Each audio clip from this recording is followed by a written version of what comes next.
I'm Lloyd Holliday, and this is the Cost of a Thing podcast. Thanks for listening in today.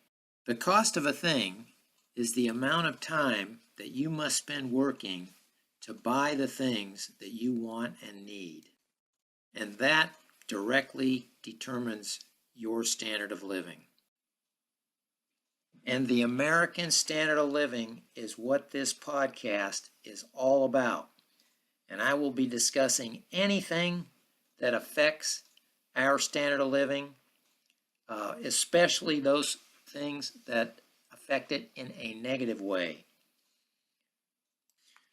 If you've been listening to these podcasts, you know that I've been doing a series of podcasts on the top 10, what I think are the top 10 super ripoffs that have been lowering our standard of living since the 1960s, and that I believe that I'm going to show in these podcasts that the 1960s standard of living was better than the one we have today, and primarily that's because of these super ripoffs and other ripoffs outside of that top 10 also. But these super ripoffs are a large part of the reason for the decline in the standard of living since the 1960s. And I'm going to be talking about that today. Another one of those ripoffs I'm going to be doing today. Okay, this is podcast number 10, and I am doing another one of my top 10 super ripoffs. And I'm up to number 5. I've already done podcasts on number 1, 2, 3, and 4 super ripoff. And that is number 1 was housing, number 2 medical ripoff, number 3 the college ripoff, and number 4 the population ripoff. If you want to listen to those are already out there in the last few weeks. Today I'm doing the number 5 super ripoff, and that is the inflation super ripoff. Inflation may be the granddaddy of all super ripoffs. It is the scam of scams, and that's what I'm going to be talking about today in this podcast. Yes, inflation. It is such a huge ripoff that I don't even have a word to describe something that's that big. It may be the biggest ripoff on the top 10 list. It's certainly big, especially because it's intertwined and it's got its tentacles in many of the other top 10 ripoffs, such as housing and medical prices and college prices and so forth. And it's just intertwined and grown into all of these things, and it's very, very insidious indeed. And it's so insidious because it takes away our purchasing power. It takes away this entire podcast is about our standard of living. It lowers your standard of living because when you can't buy as much with the money you get from your job, then your standard of living goes down. So inflation is a very big, if not the biggest, standard of living killer. And that's why it's certainly why I've got it on my top 10 super ripoff list. Yes, inflation is one of the biggest standard of living destroyers. And here's how it destroys our standard of living. Very simple. Prices go up faster than your wages go up. That means you can't buy as much as you used to with your wages. Your work buys less than it used to. And that's how it lowers your standard of living. And that is what has been going on for the last 50 years here in the United States. It's exactly what's been going on. And I'll add another thing to that here. The standard of living of any country cannot go up if inflation is increasing at a faster rate than the general population's wages are increasing. And that's what's been happening in the United States too. You cannot get a higher standard of living, as was done in the period before the 1960s, by having inflation higher than the wages increase. And that is what we've been dealing with for the past 50 years. Yeah, just to stay even with inflation and pricing, your income or our wages have to go up as fast as inflation does. And that's not been happening. And that's why we have this reduction in standard of living. Now, let's take a look at this chart here. This is the common characteristics of ripoffs, and especially the super ripoffs. As you go down the list there, of course, somebody is always getting a lot of money for doing very little or nothing from these ripoffs. And of course, the thing that's going up in price quickly is always something we need to live in the modern world. So that's common to these ripoffs. And another thing that's common is the government and the media behave and act as if the high price that we're paying is fair, inevitable, justified, and nothing can be done about it. The high prices are just the way of things, and just live with it. Then also somehow when prices go up faster than wages, somehow the law of supply and demand is being corrupted or disrupted. That's a common characteristic of ripoffs. And usually there's little or no competition in the marketplace, and costs have been escalating for decades at multiples of the general inflation rate, the real inflation rate. And these are the common characteristics, and there can be more of them, but this is just ones that are very common and easy to see. Okay, so let's. I want to define now the inflation, and the way I want to do that is to set a frame of reference, and I'm going to use again, like I always do, the 1960s, because if you've listened to my podcast before, you know that I believe the 1960s had a better standard of living than we do today in 2019. Okay, so we can look at the chart there on the screen. Inflation since the 1960s. And I'm just going to list the big ones. This is just an overview today. I'm not getting into great detail on every type of inflation that there is, but the main ones there are house prices. You can see there on the chart the 1960s average house prices were 2 to 3 times the average income at the time. In 2019, the prices of average houses are 5, 10, 15, and 20 times, maybe even plus that, the average income in the areas, in different areas. And of course, look at medical insurance prices. In the 1960s, a family medical insurance policy cost around 120 hours of average income. In 2019, that policy costs about 700 hours of average income. So you can see that's just skyrocketed, like 5 times what it used to cost to get. Okay, college tuition prices. Tuition has gone up more than 5 times as fast as incomes have grown since the 1960s.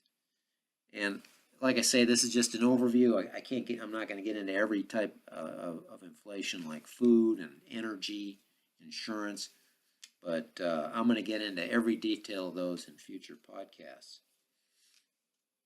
And some things have gone down in price too. There has electronics, televisions. The trouble with that is that helps a little, but you only have to buy a TV maybe every 10 or 15 years. And you don't have to buy one at all. It's a luxury type item. But housing, medical, even college, those things are mandatory. You have to buy those. You need those things to live in the modern world. And of course they know that, and they exploit that. And that's one of the ways they're able to raise the prices higher and higher. They know they can squeeze you for that, and they're going to squeeze you and get as much money as they can out of you for those things. Okay, now I want to talk about who causes inflation. And again, with most of these ripoffs, as we've seen, it's the government who causes inflation. The same thing that causes most of the other ripoffs, the government. And they do that, they do it in a few different ways. And I'm going to talk about just the main ones in this podcast, but I'm going to get into the very, very good, minute details in future podcasts. Inflation is going to be one of the biggest topics in all of my, throughout my podcasts.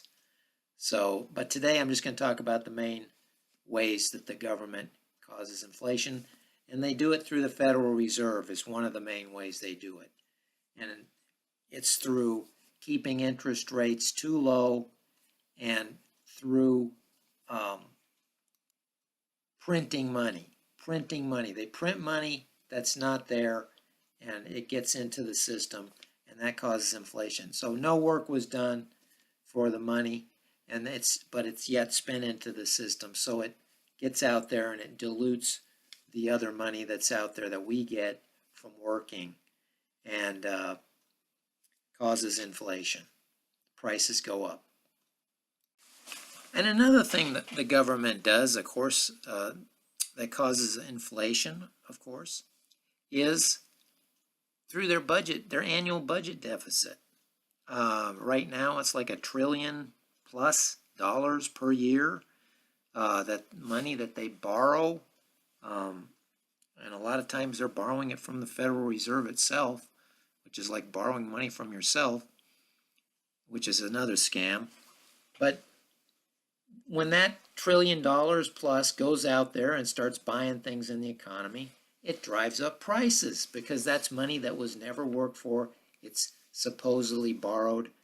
I doubt that money will ever be paid back. The total $22 trillion budget deficit that's been accumulated over the last 30 or 40 years is so huge. I don't think that $22 trillion will ever be paid back. And they're borrowing another $1 trillion every year to pay for things like, food stamps or whatever they buy, the defense industry, whatever they're buying. So that huge annual deficit of the federal government causes more inflation. No doubt about it. And another way the government causes inflation and allows it to go on is by the calculation of the government's inflation statistic. The main one I know of is called the CPI, the Consumer Price Index. Now, they, in the past 25 years or even 30 years, have changed that calculation from the way it was calculated before that, all the way back to the 1960s and before. They changed it. And what that did was make it look like there's not as much inflation. So they look good, and they can say, wow, we are doing a really good job managing the economy, the government, and look how low our inflation is. It used to be high, but now we're managing the economy, so it's very low. And they haven't done anything. In fact, they've made it worse. All they're doing, though, is they're not measuring it in their statistic. They've taken out many things that contribute to inflation so that the inflation number, looks better, but the inflation is still there. It's still underlying. They're just not measuring it anymore. So that's even worse, really, than if the inflation was there and they were telling us it's there. I think that would be better than hiding it with these fake statistics that they have. And I'm not going to get into everything what they did to these statistics today, but one of the main things, and I talked about it in the housing ripoff, they took the price of houses out of the inflation calculation. So now houses can go to $2 or $3 million each, and the government can still say there's no inflation. In fact, what they're saying now, the Federal Reserve is trying to create more inflation because there's not enough inflation. See, they want more inflation because their calculation is now so messed up that it doesn't show really that much inflation. So the Federal Reserve is saying, hey, we don't have enough inflation, so we have to lower interest rates further to bring that inflation about. And frankly, I think that's just a big fraud. And I think they know it is too, because all that's doing is helping the very wealthy asset holders, and of course the price of their assets is going up. They own most of the real estate in the United States. They own most of the stocks in the United States. And it helps the rich people on Wall Street and the bankers. And of course, the Federal Reserve Board is made up of people who work for the bankers and for Wall Street. It's looking over the years now, it's been made very clear. They've revealed their real agenda or their real purpose, and that is to prop up Wall Street and to feed money, free money, to their owners on Wall Street and the large bankers. And that's what they do. That's what the Federal Reserve is doing. So, as I always say, they quote fixed inflation, they say, but what they really fixed was the calculation of inflation. And that was the fix. They didn't really fix inflation itself. That's still going on. They're just measuring it in a different way that shows low inflation. And all the time, our standard of living is being drained away underneath those fake statistics. So the Federal Reserve in the past few years has presented this narrative that we need 2% at least plus inflation every year, as is gauged by their fake statistics, which aren't even real. And so this is their new narrative. They came out with this. I don't know where they got it. I've heard lots of economists talk about it that don't agree with this. And the only ones I see agreeing with it are ones that like to see their asset prices boosted, that have a lot of money in assets, and they're benefiting from it. But anybody with any common sense knows that we don't need any inflation at all. In fact, a slightly negative inflation number, say minus 1% or minus 1.5%, that would allow us to have a better standard of living because prices would be going down with respect to our wages. And that's what we want. We want a higher standard of living. What are they trying to do? Lower our standard of living? Seems like the Fed is trying to lower our standard of living. And that's their mandate or their narrative that they're putting out there. What a bunch of BS that is. Yes, they have a target, a 2% or 2.5% inflation target. And if it goes below that, they start getting worried about deflation. And what they're talking about is deflation of asset prices. They don't want wealthy people to lose money on their asset prices that are overinflated, that have been overinflated over the past 25 years. We're talking about the stock market. We're talking about real estate prices that have been overinflated by these Fed low interest rates and other QE and the federal deficits and the rest of that I talked about. So their narrative is it's bad if prices go down. And if those nasty prices try to go down, the Federal Reserve is going to come in and they're ride in on their white horse and, lower interest rates so the prices go up. That's what they want. They want higher prices. Now, who wants higher prices? I don't. I always look for low prices. I'm searching to find the lowest price. I never go, hey, I'm going to go try to find the highest price on this thing. If I see a very high price, I buy less stuff, or I may not even buy it at all. If I look for a low price, if it's a low price, I go, hey, that's a good bargain. I'm going to buy more of that. So what they're doing is they're kind of restricting the economy by creating these super high prices. When has it been bad that prices went down? When gas prices go down, I celebrate. Maybe I'll take a trip somewhere. Maybe I'll go on a vacation. I'll take a long couple 1,000-mile trip and enjoy my low gas prices. When computer prices went down, guess what? A lot of people could now buy computers because they weren't $20,000 each anymore. You can get them for $500 or less. Same with cell phones and some of the advanced TVs and anything you can think of. When prices go down, they sell a lot more stuff, and that puts a lot of people to work. When the prices are high, when TVs were $5,000-$6,000 for one of these little flat screens, who was buying them? Very few people. They weren't selling hardly any.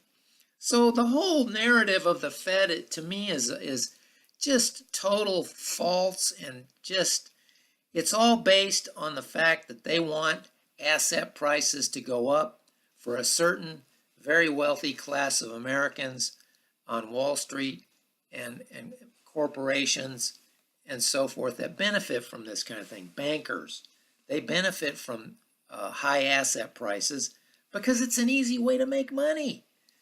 You buy the asset, you wait for inflation to take the price up, and look, voila, you got free money. And that's what they want. And that's the insidious nature of what the Federal Reserve is doing. It's terrible what they've done to our standard of living. So we all know that somebody is always benefiting from these ripoffs. There's no doubt about it. That's why they're going on. Somebody has set up the system and to get that money to flow to them. And in this case, mainly it's the asset holders, because that's where most of the inflation is right now. In real estate, commercial properties, hotels, stocks, those kind of things. They love inflation because the price of their asset that they own just goes up. They don't have to do anything. No work is done. They just get more money just for the simple reason that they own that asset. And of course, a big part of those people are the bankers because they own a lot of assets.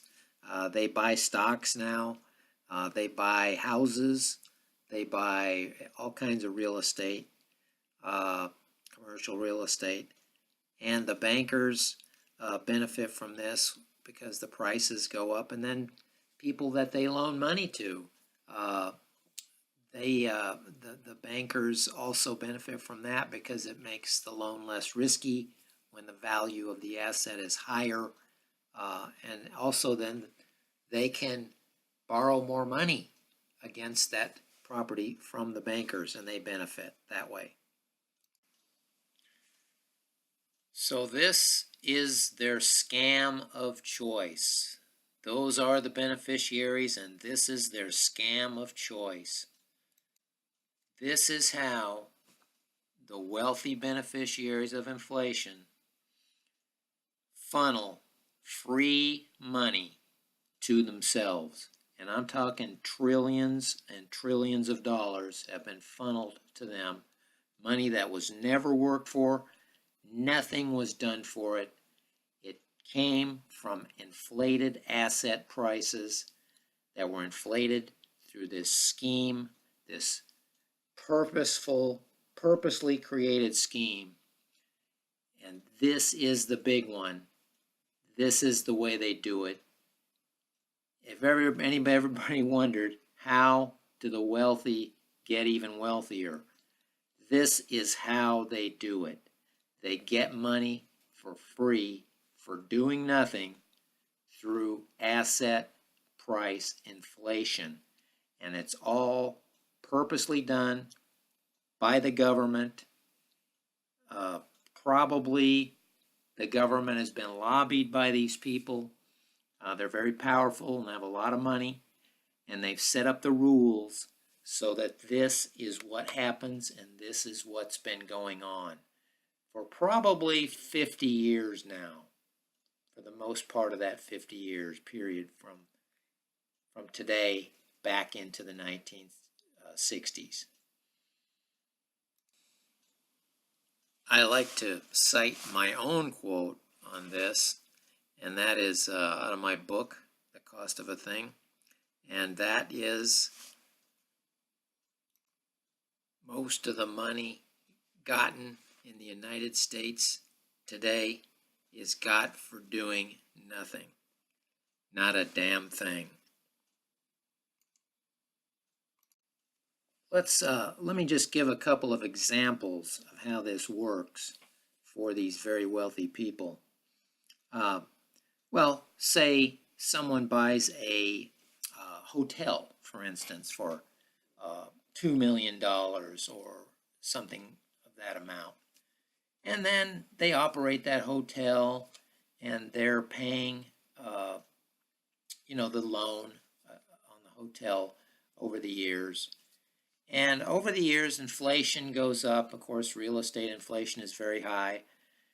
And so after 5 or 6 years, it's worth $3 million, the hotel. Okay, in the new inflated inflation environment. And so now this person who really did nothing, didn't improve the hotel. This is a hotel that wasn't improved. It was just the same old hotel. They kept it in the same condition. It's worth an extra $1 million. So this person that paid $3 million or $2 million originally now has a hotel worth $3 million. Okay, now he gained $1 million for doing absolutely nothing, just for riding the inflation train. And that's how it's done. And this is done on much larger scales, billions of dollars. And also it happens in the stocks, any asset. And this is what goes on. Free money is funneled to this person who owns that asset through this inflation scam. And these are the people who I call the equity freeloaders. I call them that for the reason that I've already explained. They're getting money for free. Equity increases in their assets for free, for doing nothing. And this causes inflation in other areas for the rest of us. Ultimately, the rest of us end up paying for this. And so it's a way for them to get free money and have the rest of us pay for it in the long run.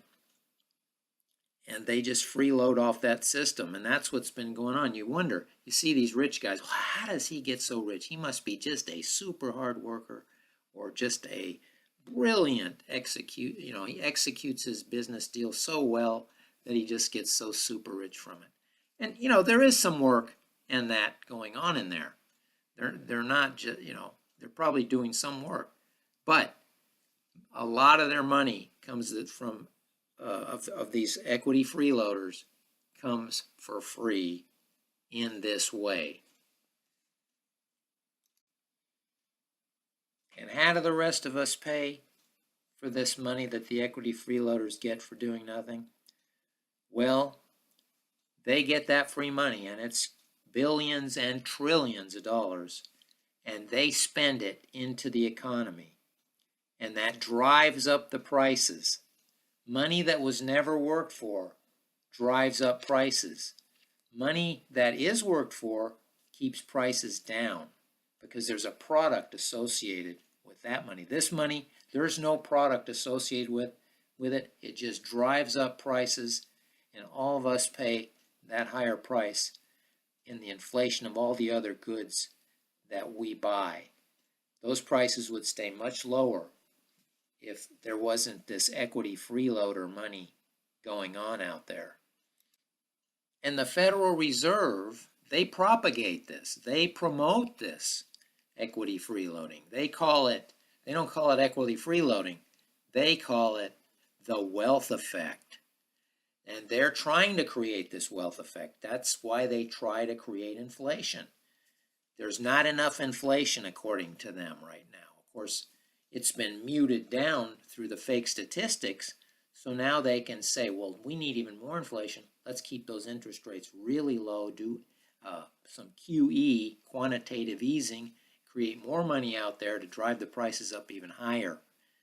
And that's what's going on. And then that creates, it's just a chain effect. It creates more asset price increases, and then that in turn creates more free equity for the equity freeloaders, and they take that and spend that into the economy, parts of it, and that creates more inflation in turn. So this is what's going on. This is the scam, and it's happening, and it's happening on purpose. This is being done on purpose. Believe me, this is not just happening. It's not just the way, oh, well, why do prices go up? Oh, we don't know. It's just the way it is. No, this is done on purpose. It's happening on purpose.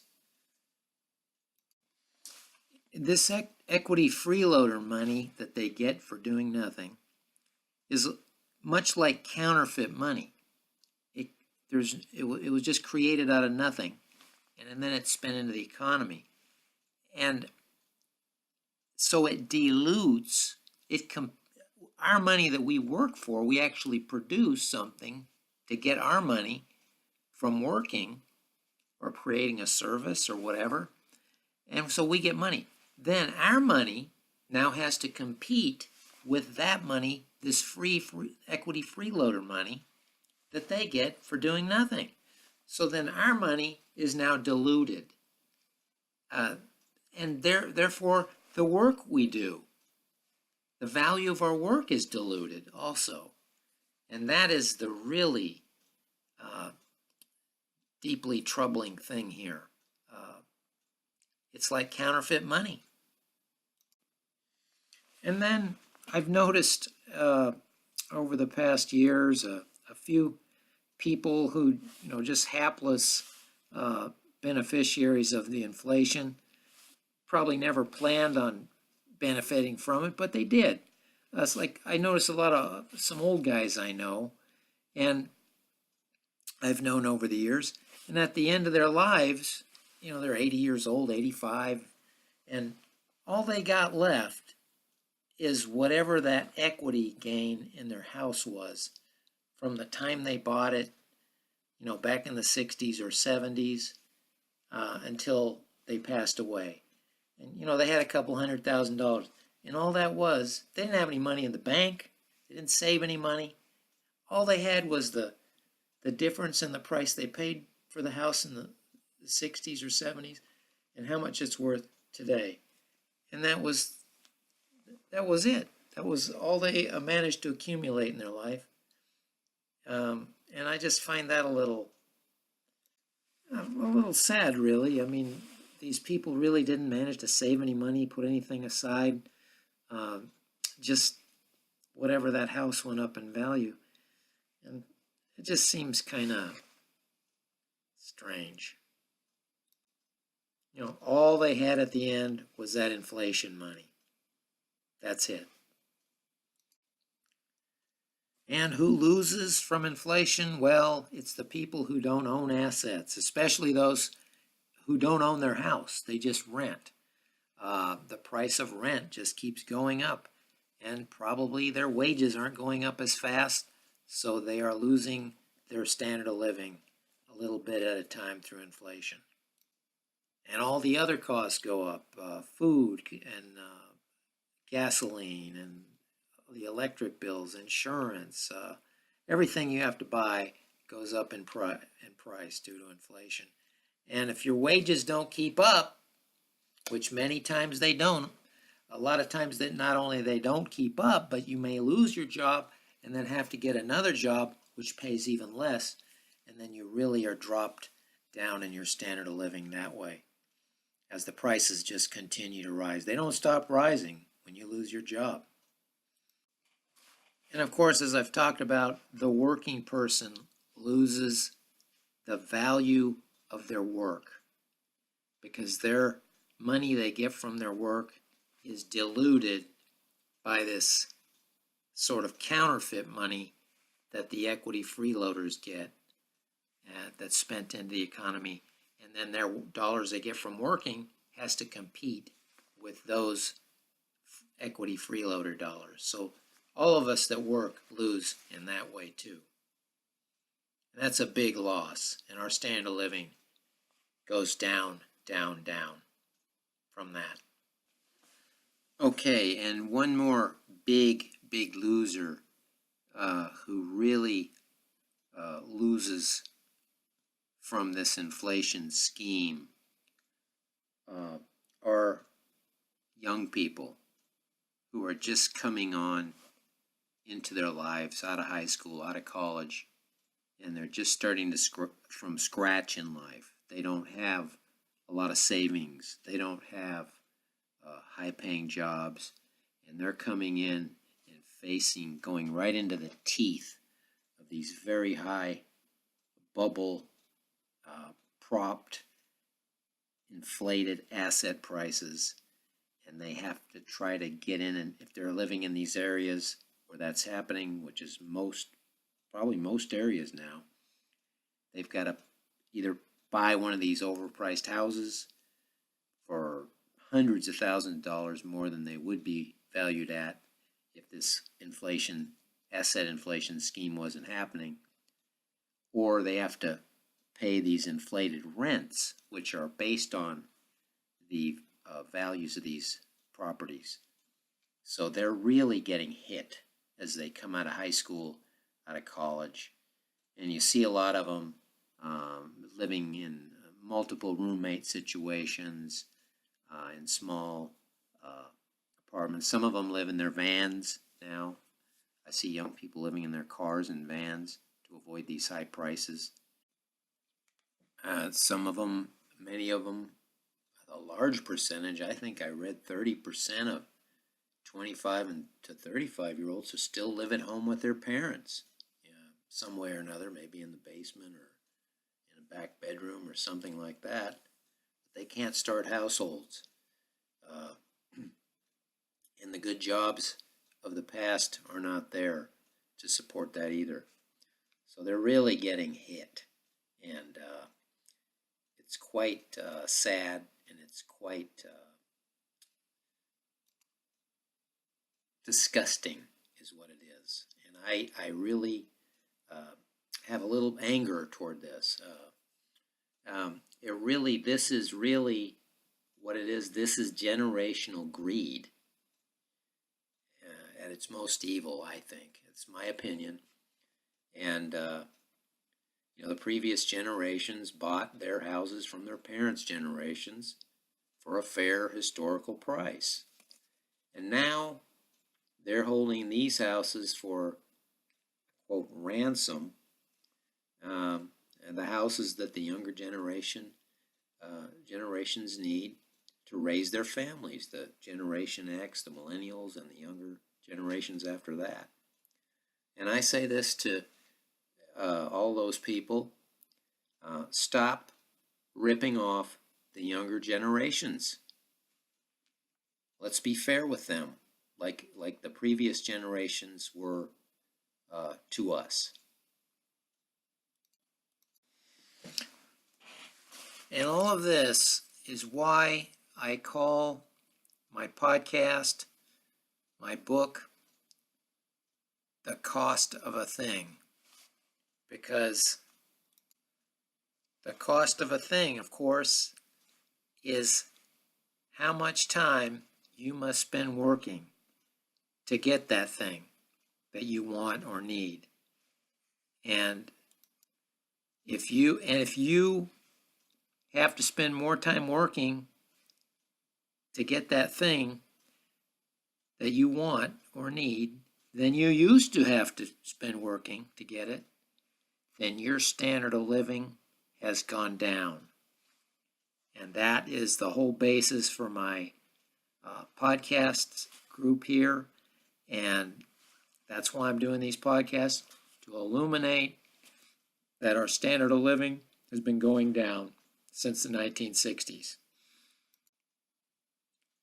And what makes this really terrible is that prices should be going down.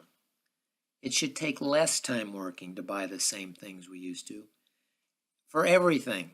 And that is true of some things. We got electronics and some clothing and things like that are that way. But the big things, housing, medical, college, those things they cost way more than they used to. And the reason that prices today, the cost of things today, should be less than they were in the 1960s is because of productivity gains. And that means the manufacturing efficiencies and the efficiencies in the way of doing things better.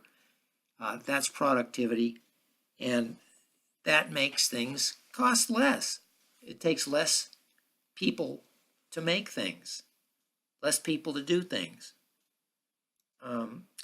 I've read here that a 2019 worker produces about 4 times what a 1950s worker produced.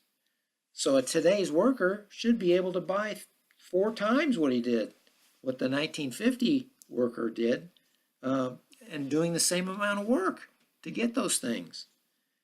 But that's not happening. That's not happening. The productivity gains are not being passed on to the worker. They're being shunted off to the corporation, the owner of the business, the shareholders, people like that. And that's why we've seen American wages have been stagnant for 30 or 40 years at least, and the prices of things have gone up during that time, and that is what's causing this reduction in standard of living. The standard of living just is not going to go up unless the productivity gains are shared with the workers and the consumers. They're just not it's not going to go up. And as I've talked about, just the opposite of that is happening. Not only is the standard of living not going up, it's not even staying the same. It's going down. The cost of things is going up, and wages are staying stagnant, and therefore you're seeing a reduction in standard of living over time, over the last 30 or 40 years since the 1960s. Okay, I'm going to wrap up then the inflation super ripoff, and it is a big ripoff. And this is what the Cost of a Thing podcast is all about, how the inflation ripoff and the other ripoffs are lowering our standard of living. And probably most of us in America here have seen some of the evidence and the results of that lowered standard of living. You can see the homelessness and the people living in tents everywhere, at least in the larger cities. You can see the people, the young people that can't find jobs, good enough jobs to start a household of their own in these overpriced cities especially. You can even see the despair, the people who are taking more drugs and getting hooked on drugs more, as they have a sense of hopelessness and despair about them. And we see more of that, and even suicides. There's an increased rate of suicide underlying all this. And those are just the glaring things. There's a lot more to talk about on that issue. So I'm going to continue on and do my next podcasts will include the super ripoffs number 6 through 10 on my top 10 super ripoffs list. And so we're going to continue on with that. Thank you for listening in today. And until next time, this is Lloyd Holiday signing off.